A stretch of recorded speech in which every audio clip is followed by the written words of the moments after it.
do, Hotel family? Welcome back.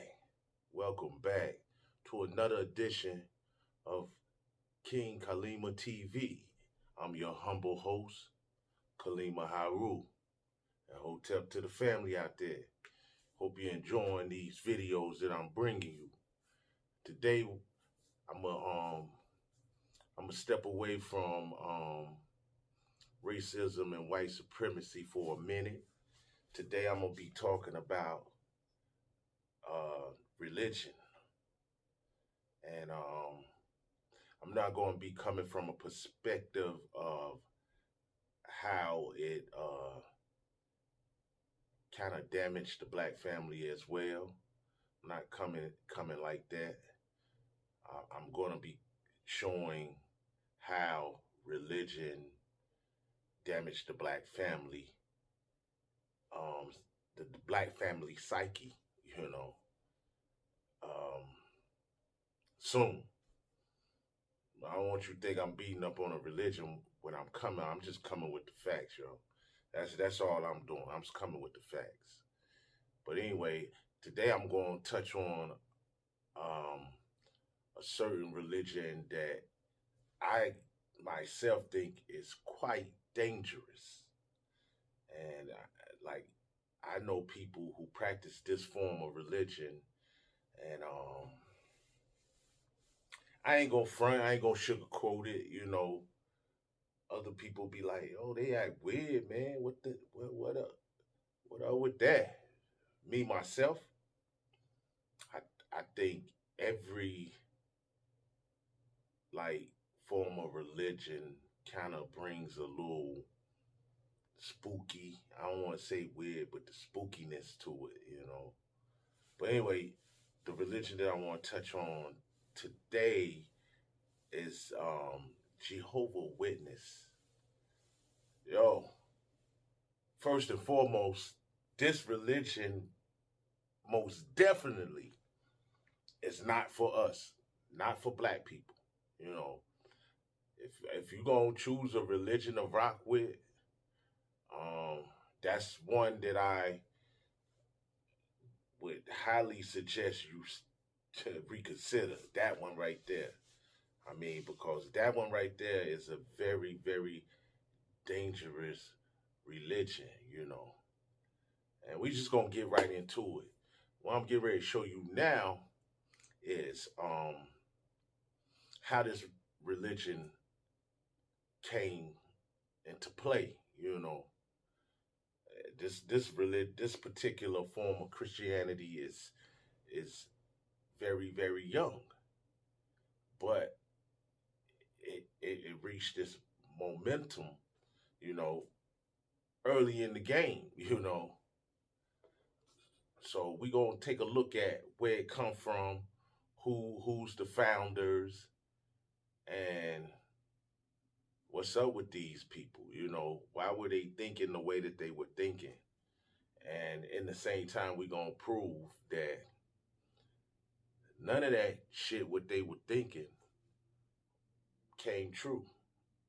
And it still hasn't. But let's just start with where it come from. Check this out right here. Check it out.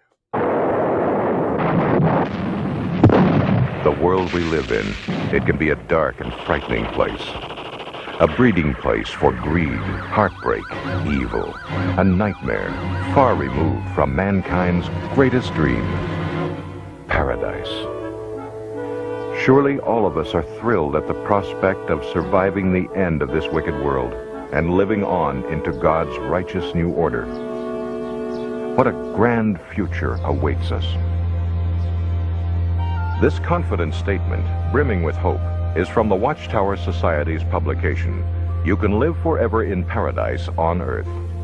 It is this promise that attracts the new convert to become a Jehovah's Witness. The thing that attracted me to the Watchtower Society was that they taught that Armageddon was so close that those who were living now would never have to die, but that they could live forever.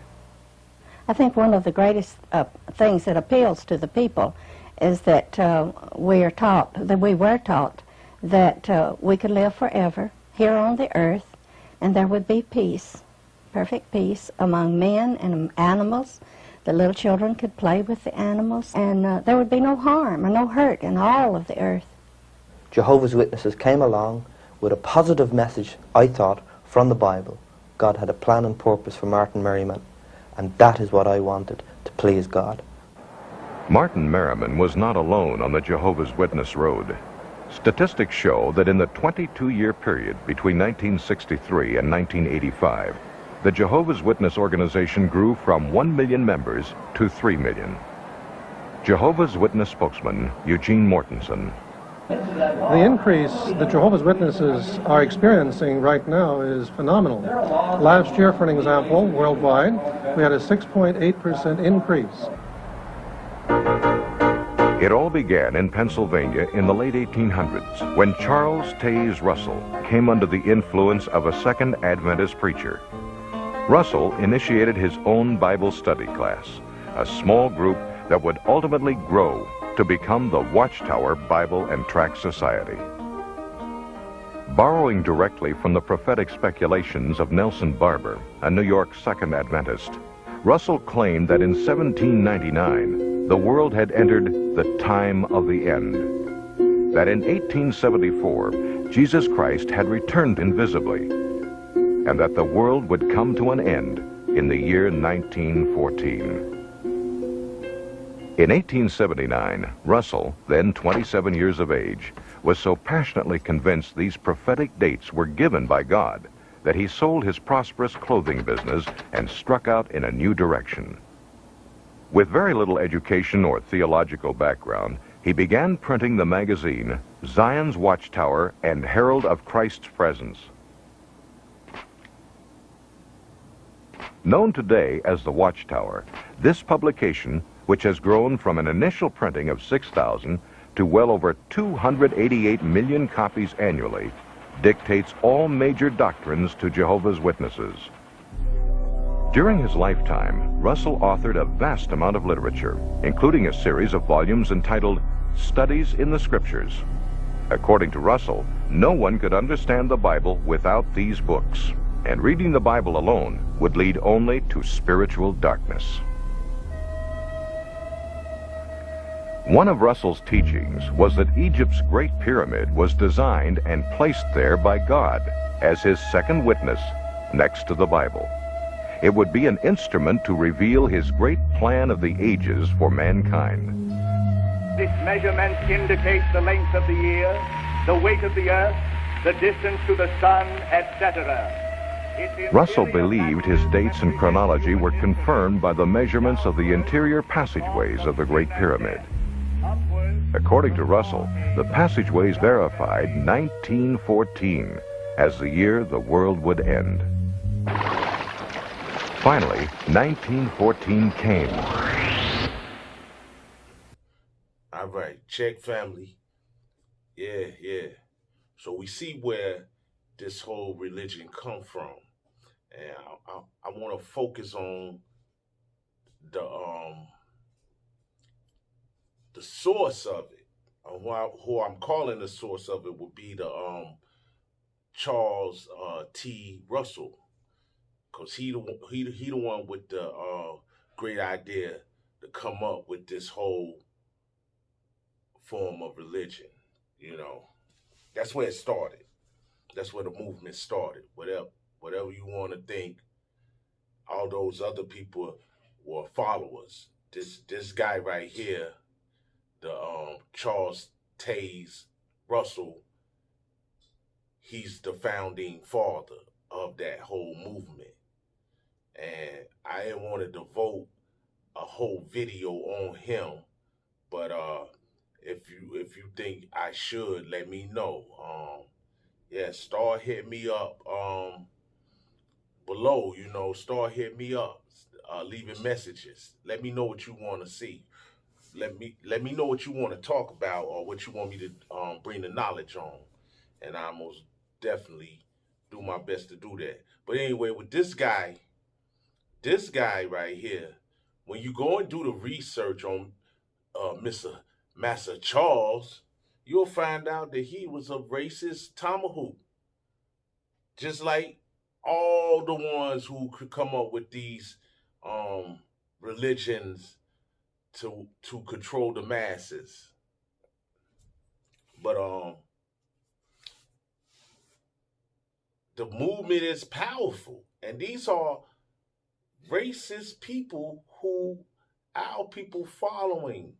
And what I'm saying to you, melanated Jehovah Witness people, knocking on people's doors, disturbing them with this crazy shit.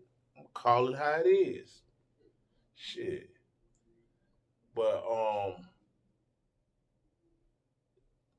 that whole thing is racist from the jump. And some of the things that earlier Jehovah Witnesses practice, they don't practice so hard.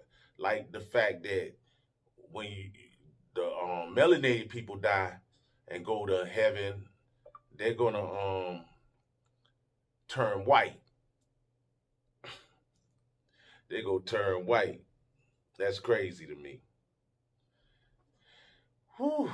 But anyway, with that organization, you know, and the footage that I was showing you was based on 19 in the 1960s, you know, all the way up to 1985, and statistics show that in 22 years they went from 1 million members to 3 million members.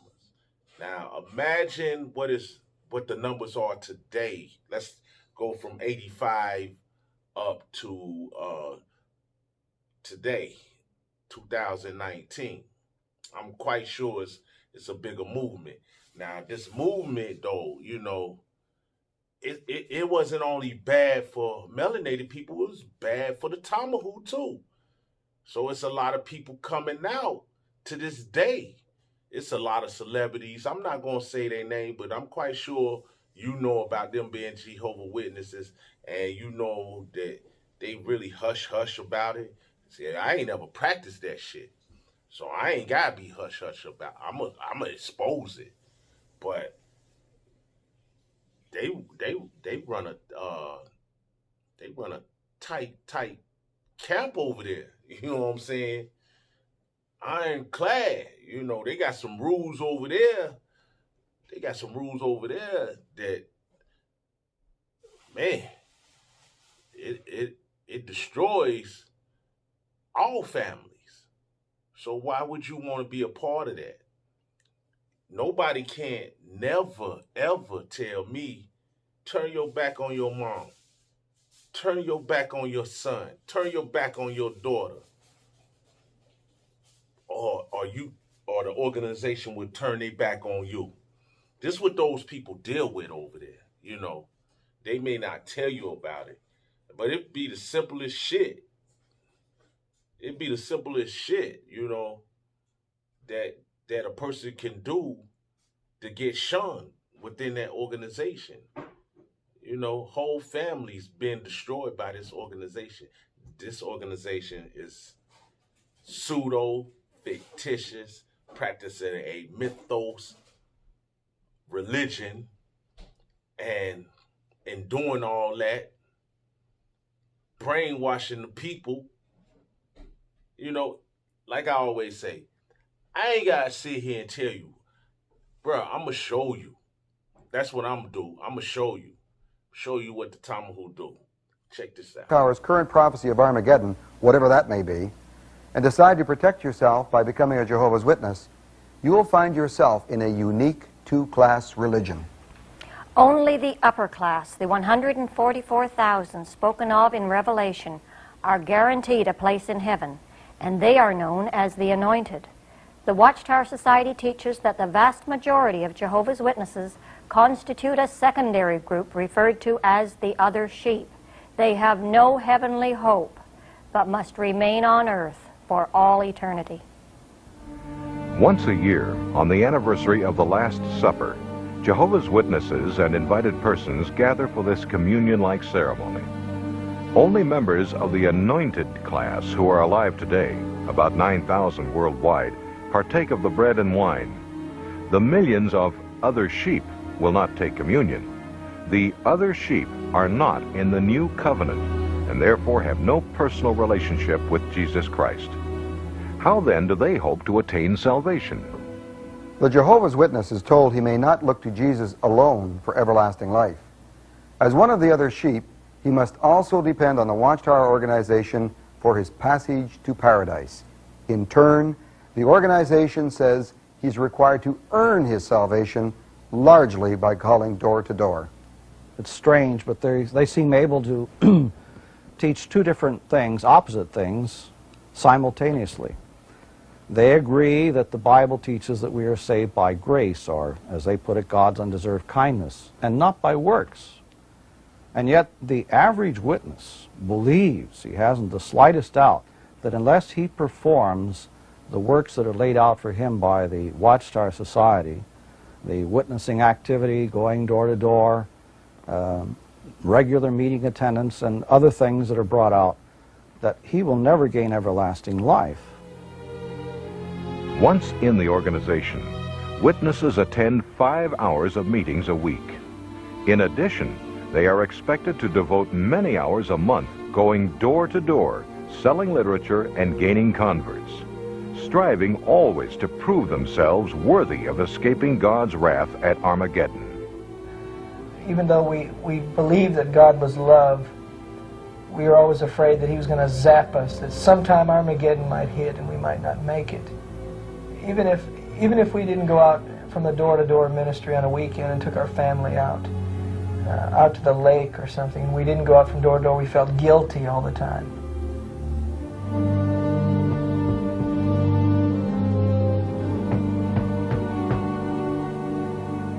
In order to keep a close check on the activities of each member, the organization requires them to turn in a monthly time report if they want to be retained on the rolls as active Jehovah's Witnesses. We don't keep any membership records per se, but the only record we have is those who actually go door to door preaching.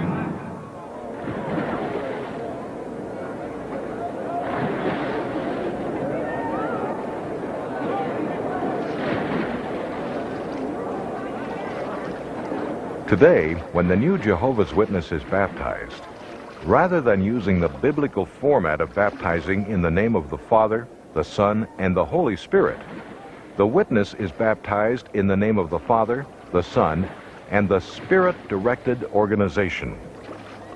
This is a dedication to them that is without any reservation. They are now going to set their entire life aside to do their Creator's will. Thus baptized, the Jehovah's Witness is now committed to slave for the organization until the world comes to an end.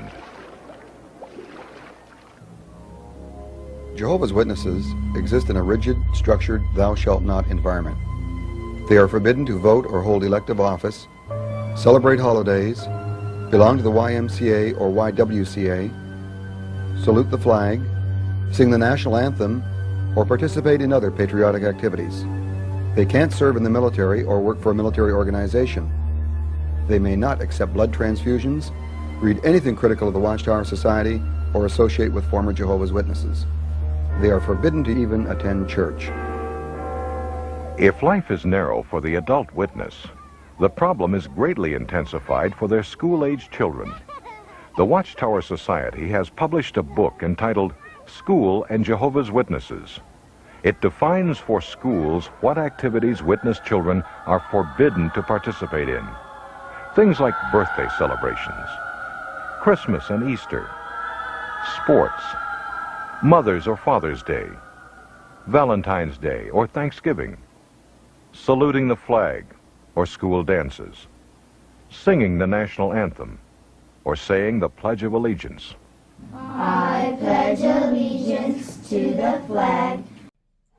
All right, peace, check, family, check. So you see that this particular religion is a very, very dangerous religion, you know. anything that divides a family like that. I mean, we could go further into it, but like always say, it's so much that I want to cover. And with this being a new channel, you know, I'm trying to fill it up. And it takes me time to do it because of all the other things that I have going on in my life.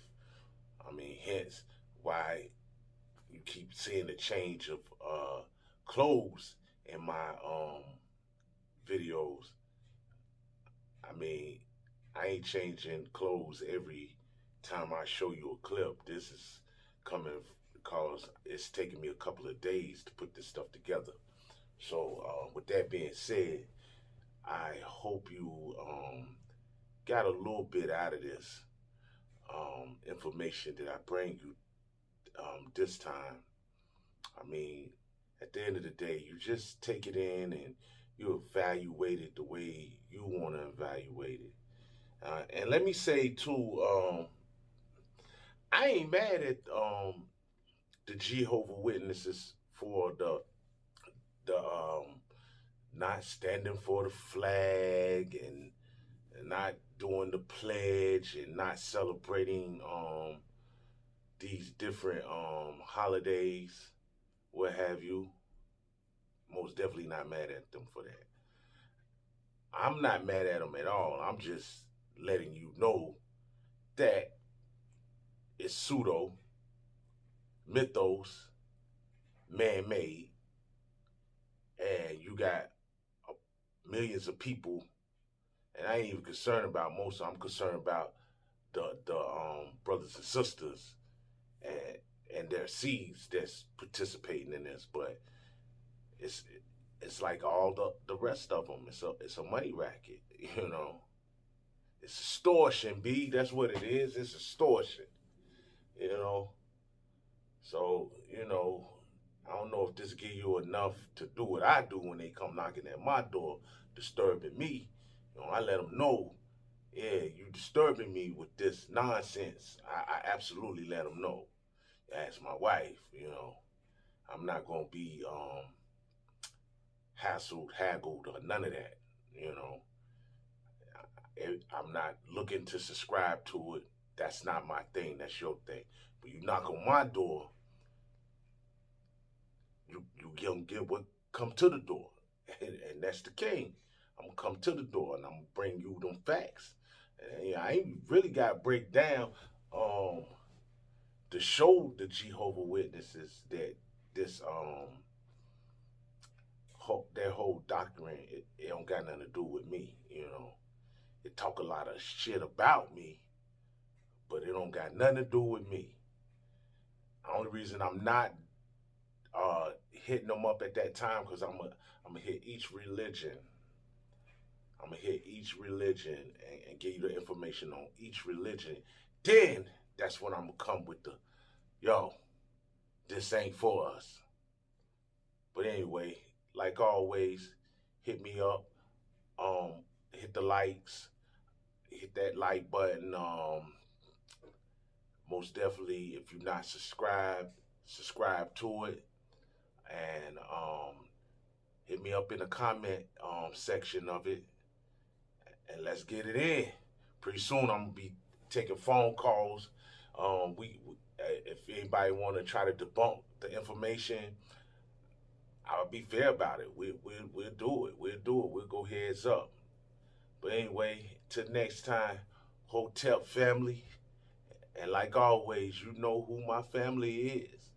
And when I say Hotep to you, you know who I'm talking to. Why the hell we still acting good? It's okay to burn down the hood. I just say that you're misinformed. If you still think this shit yours, well, if it's still yours and you're set, why you let the po-po run that shit? You should let the 4-pound split his cap. When you smell it bacon in your trap, why you let him out? Throw his big ass in the trunk. This ain't no game, blow it.